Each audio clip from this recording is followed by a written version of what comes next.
people who use and inject drugs, and HIV. If you're struggling with a drug addiction and need help, you can call our toll-free line 577. And last week, the ZRP made two significant major drug busts that made rounds on social media.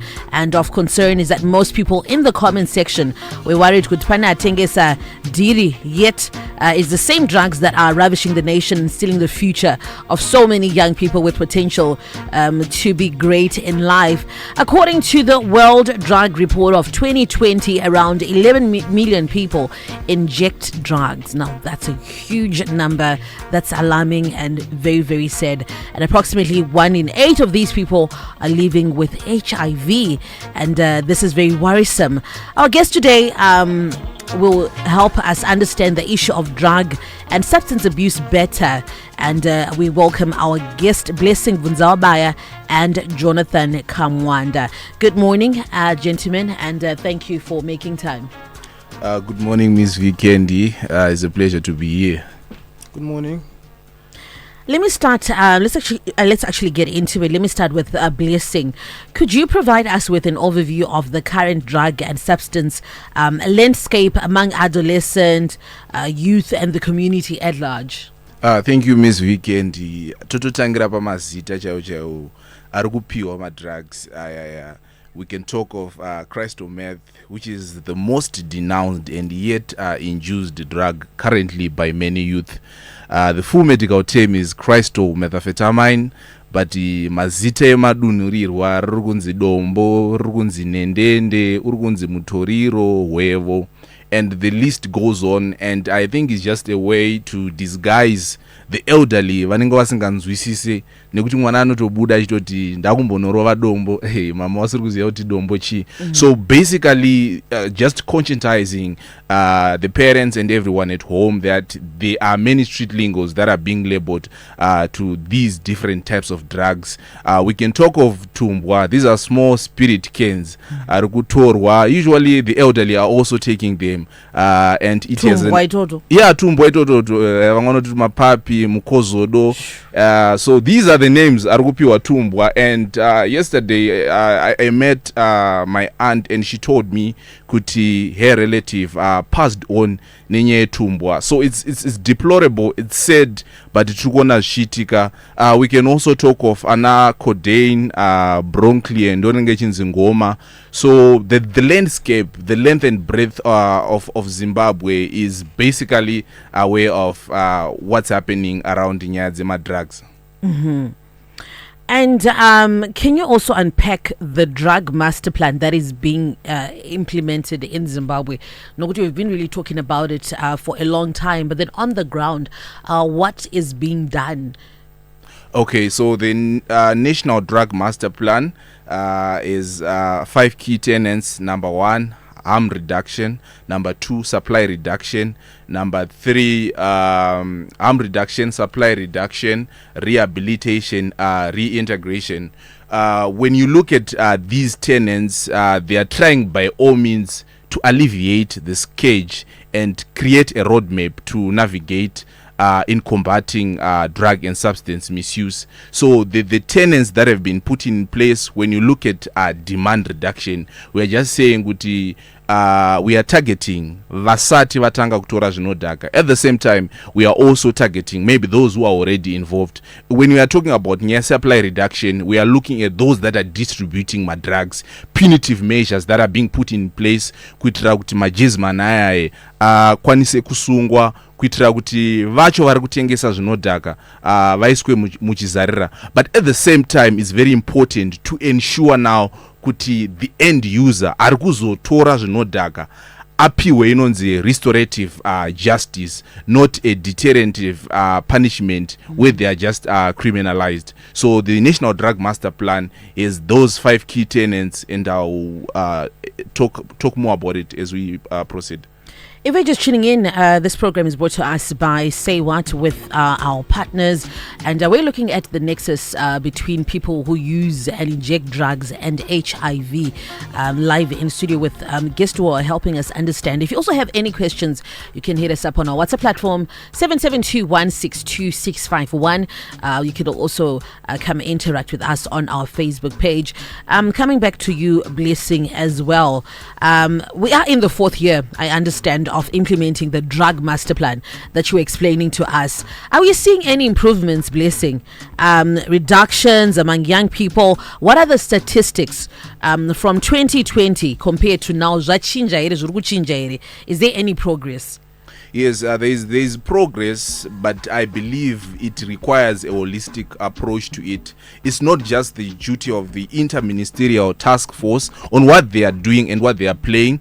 It's also responsibilities of all stakeholders, including ourselves, including churches, including parents, and in schools. So looking at it, the statistics that have been reviewed by the Population's Solutions for Health in last year, they did a survey in Harare and Bulawayo, and it's said now it's 43% of young people who are involved in drug and substance abuse. There's a moderate or a slight change around the issue, but still it's topical. I feel more has to be done, because when you talk of 43% in Harare and Bulawayo alone, it's still a notable figure and worrisome to anyone, which means 4 people, if there are 10 people, 4 of them might be intoxicated or under the influence of substance.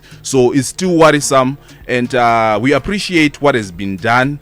We can talk of the CID narcotics department, which has now been decentralized in all 10 provinces. These are all initiatives that are being done by the interministerial task force, so that they bring to book the culprits of drug and substance misuse. And now looking at the connection between people who use and inject drugs and reproductive health. The statistics again that were reviewed earlier on by the United Nations Office Drug and Crime in 2020, they say 11 million people inject drugs, and from the 11 million, 1.6 million contract are HIV positive. And it's also said 24 times likely someone who inject drugs to contract HIV on the basis that people who inject drugs already, they have their own certain condition, they are struggling with their own certain addiction, and now they are facing stigma when they want to access health services, when they go to clinics, when they go to any institutions that they would want to seek HIV related services. They are stigmatized, they face a lot of harassment, and in turn they are not actually getting these services, and at times these people are afraid to visit these services because they think they will be arrested. Vachinzi vanhu vanoita zvinodhaka kana kuti vanhu vanotora zvinodhaka. So that is creating a huge rift between people who inject drugs and the community or the service providers. So I think a harmonious relationship has to be created between those two. So because of that stigma, we are seeing an increase with people who inject drugs. We also have a special guest in the studio. Let me bring you in, Jonathan. Now, Jonathan has overcome drug and substance abuse. Jonathan, good morning. Good morning. How are you? Good, thank you. Could you kindly share your personal journey with us? Well, depends. But yeah, I started using a lot of substances at a very young age, from cocaine, codeine, methamphetamine, Molly, a little bit of crystal meth here and there. Yeah, that's about it. Mm-hmm. And you said you started when you were young. How did your addiction start, Jonathan? Well, I started off experimental by the age of 14, and then grew into a habit and a lifestyle by the age of 18. Mm-hmm.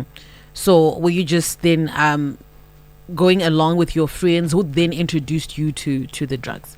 Yeah, mostly friends. Mm-hmm. But then, some of them I have to look for them myself. All right. And during your addiction, where did you typically access these drugs, and how did you manage to sustain your cravings? Well, I'm a working man, was a working man. So I managed to sustain my cravings by using my salary to purchase drugs, and can't really tell you where I got them because that's a bit personal, but yeah. Okay. Coming back to you, Blessing, considering the current drug master plan, how can law enforcement agencies effectively track down the suppliers of drugs? As we're talking here, people are getting drugs from a source. What's then supposed to happen? I think already we have 3 pieces of legislation. We have the Criminal Law Reform and Codification Act. We also have the Dangerous Drug Act, and we also have the Medicines Allied Substance Control Act. These pieces of legislation already they have been put in place to control and also to criminalize those that possess, use, distribute. So in regards to the National Drug Master Plan, what they've introduced, they have now decentralized the Central Investigative Department, Drugs and Narcotics Department, into all the 10 provinces, and that's why we have been seeing in the country many suppliers being arrested, others being named and shamed. So basically, all these efforts that are being put in place are going a long way in alleviating this scourge.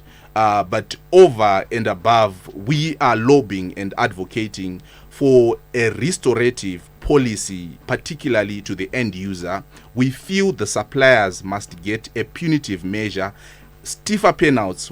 They shouldn't just be arrested and pay a fine, but rather those that supply and those that are distributing should get stiffer sentences. However, to the consumer, they have to be treated as patients. There are people who are going through addiction, they are struggling, and they have to be assisted and rehabilitated.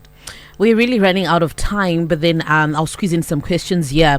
We often hear about the link between drug use and HIV or STIs. Could you explain how drug use is connected to the spread of these diseases and the associated harms? Blessing. Drug use creates reckless sexual patterns because the majority of the things that people do under the influence of substances, it's not something that they would do in their sobriety. So it creates or paves way for many STIs and HIVs, especially when you look at drugs or substances like crystal meth, which distorts the wiring of a person. So it paves way for such diseases. Sorry, just to add on to Blessing. Yeah. Also, drugs like morphine, pethidine, the injectables, the drugs that you inject into your system, you have to share a needle if there's like a shortage of needles. So that could also lead to a high rate of which people could contract these diseases. So in that moment, you're not even worried if the other person is infected with anything. You just want to be high. I guess that's the goal. To be honest, I think so. Because I've got friends that did the injectables. I never really did them. And I'll see how they're sharing needles, subconsciously and not even caring what the other person is going through or what they've got in their system. And coming back to you again, what ultimately then led you to make the decision to get clean and overcome your addiction? Well, I just had to look at myself in the mirror and see the changes. I'd grown skinnier. My mental health was a little bit off the hook, and then also I did it for my loved ones, like my mom and my girlfriend, the person I want to be with in the future. So they can't really have a life with a drug addict. So I had to change myself and maybe go to rehab. And based on your personal experience, what advice would you give to someone who is currently struggling with addiction? Well, they have to look for someone to talk to first, someone who really listen to them. And also, rehab is not a bad thing. Rehabilitation is a good process. You have to go there and you find yourself, you find the root of the problem that caused you to be an addict, and then they'll start helping you out from there, one day at a time. One day at a time. How are you feeling now? Now, well, I'm a bit nervous, but I'm good. Thank you for being brave enough to share your story. I'm sure it's encouraging someone who is going through stuff or actually wanting to come out as well. Your parting shot, Blessing. I would want to salute Jonathan for the courage and audacity to come out and speak about these issues and encourage all those who are struggling with addiction to come out, get rehabilitation. Call 577 if you need psychosocial support. Thank you. Thank you so much, Jonathan. Your parting shot. Well, if you're struggling, just look for someone you can talk to, someone who can help you get that off your chest, off your mind, and borrow the halfway houses, only halfway through your sobriety. So I'd advise people to go there. Wow, thank you so much. Really, really appreciate you, gentlemen, for making time, and Jonathan for sharing your story. This program brought to you by Say What, with support from the United Nations Population Fund, Embassy of Sweden in Zimbabwe, Asahi, the Global Fund, and Stop TB Partnership.